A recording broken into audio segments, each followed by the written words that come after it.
The lecture hall of the Galactic Academy fell silent as Professor Veltharos, a distinguished Corvathian xenobiologist, adjusted his translation collar and addressed the assembled cadets.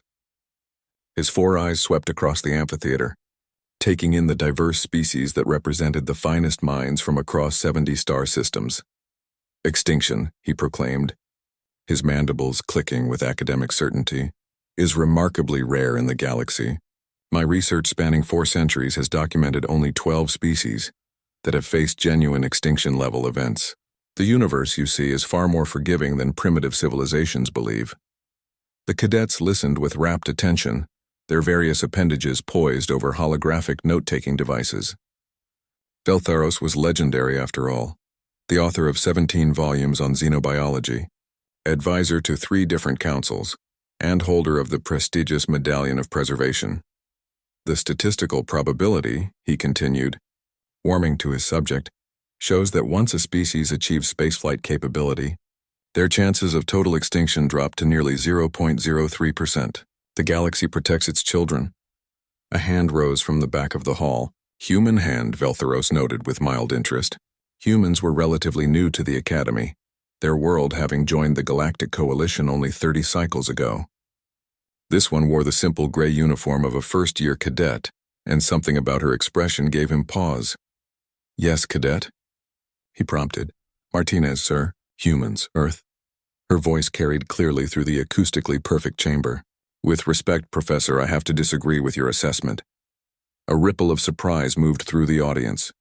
Challenging Veltharos was simply not done, especially not by a first year from a backwater species barely out of their own solar system. The professor's mandibles twitched in what might have been amusement.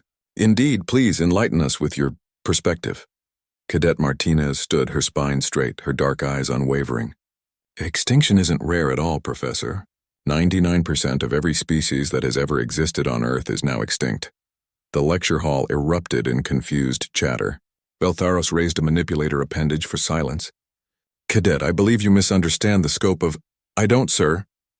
Martinez stepped into the aisle, her voice steady. 4 billion years of life on our planet. Billions of species. Trilobites, ammonites, dinosaurs, mammoths, countless others, all gone. Not to other worlds, not to evolution into something else, but genuinely completely extinct. We've had 5 major extinction events. The Permian extinction alone killed 96% of all marine species.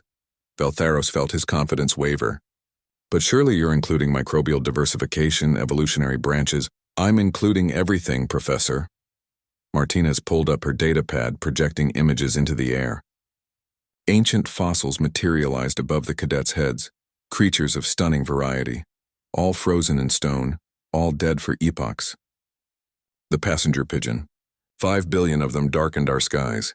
The last one died in 1914. The Tasmanian tiger. The dodo, the golden toad. Gone in my species' lifetime, not geological timescales. A Zenthian cadet, known for their mathematical precision, spoke up. "But these are pre-spaceflight extinctions." "The professor's data clearly states, we achieved spaceflight," Martinez interrupted, and there was something raw in her voice now. "By climbing over mountains of bones. We learned to look at stars because we learned to look at graves." The lecture hall had gone deathly quiet. Martinez's hologram shifted, showing a blue-green world. Earth, Veltharos realized, but then it changed. Overlays appeared.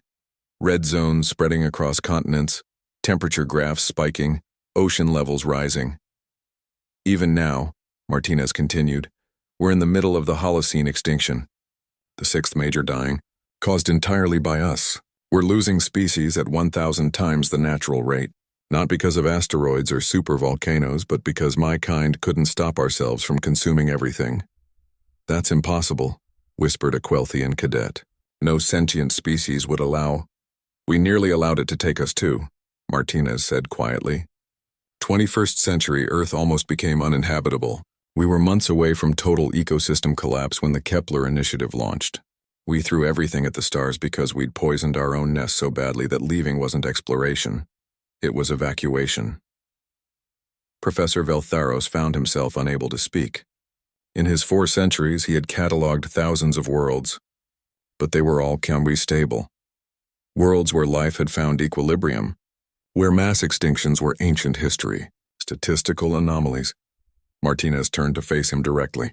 You say extinction is rare, Professor, and maybe in your experience it is. But that's because you're only studying the survivors. You're teaching in a room full of species that made it, that got lucky, that found balance before they destroyed themselves. She gestured at the fossil projections still floating above them. But for every species in this room, there are billions that aren't here. Billions that never made it out of their own gravity wells, never solved their own problems, never learned to stop killing each other and everything around them. Then how, Veltharos managed, his voice hoarse, did your species survive? Martinez's laugh was bitter. Barely, sir. And not intact. We used to number 11 billion. Now, 70 million spread across 3 colonies. 99% of our kind are gone. Not all dead, but scattered, changed, cut off from Earth. The planet's recovering, but it'll take centuries.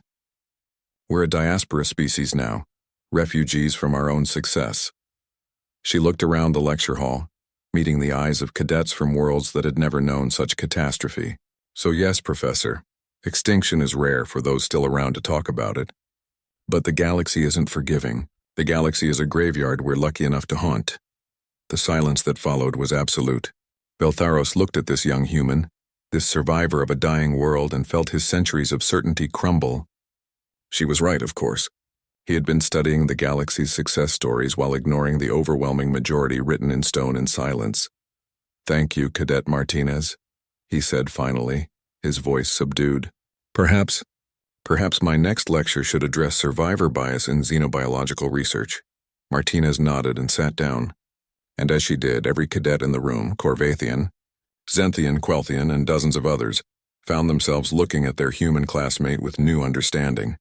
They had all made it to the stars. But only humanity had clawed its way up from the edge of extinction to get there. And somehow, that made them the most terrifying species in the room.